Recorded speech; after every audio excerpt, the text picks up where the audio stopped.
और चैनल को और आपको बहुत बहुत धन्यवाद। मैम ये बताइए, आपने भाजपा में ज्वाइनिंग किया है, क्या वजह थी आपने सपा का दामन छोड़कर भाजपा में? हाँ, देखिए, सबसे पहले तो मैं इस पर यही कहूँगी कि मैं भारतीय जनता पार्टी के सभी वर्गों, जातियों, धर्मों को साथ लेकर चलने और समान भागीदारी की नीति से प्रभावित होकर और इस देश के आदरणीय प्रधानमंत्री श्री नरेंद्र मोदी जी और इस प्रदेश के यशस्वी मुख्यमंत्री श्री योगी आदित्यनाथ जी की प्रेरणा से मैं आज भारतीय जनता पार्टी में की सदस्यता में ग्रहण की हूँ।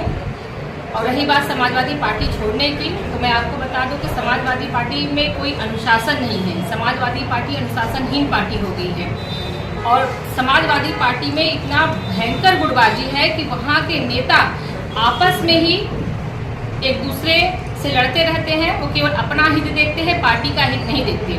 आपने देखा होगा कि स्थानीय जो भी नेता है पार्टी के, हर चुनाव में जो चुनाव में पार्टी का प्रत्याशी होगा उसको हराने का काम करते हैं, चाहे लोकसभा का चुनाव हो, चाहे विधानसभा का चुनाव रहा हो, चाहे नगर पंचायत का चुनाव रहा हो।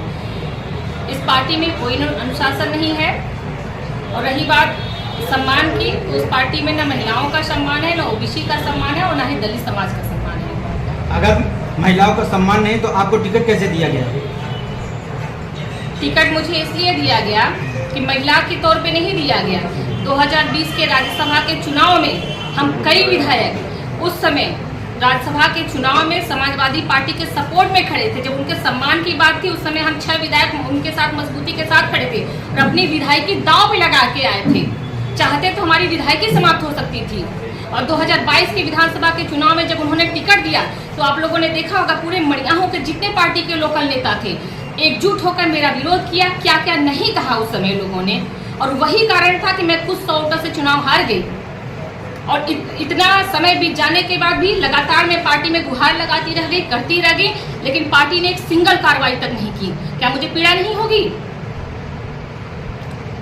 मैम ये बताइए कि अभी अखिलेश यादव का एक ट्विटर हैंडल पे मैसेज आया है, 2000 नोट की तरह बदलते गए, इस पर आप क्या कहेंगे? देखिए, मैं इस पर यही कहूंगी कि अखिलेश यादव जी के विषय पे जो टिप्पणी नहीं करूंगी, लेकिन मैं इतना ही कहूंगी अभी वो पॉलिटिकली बहुत अनमेच्योर है। इशारा तो वहीं पे था।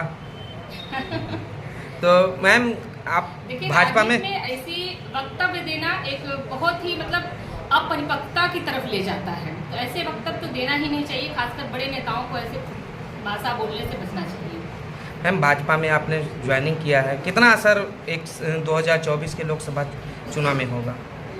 देखिए, जहाँ तक मेरे ज्वाइनिंग की बात है तो पार्टी जो भी आदेश निर्देश देगी मैं पूरी ईमानदारी और निष्ठा के साथ काम करूँगी।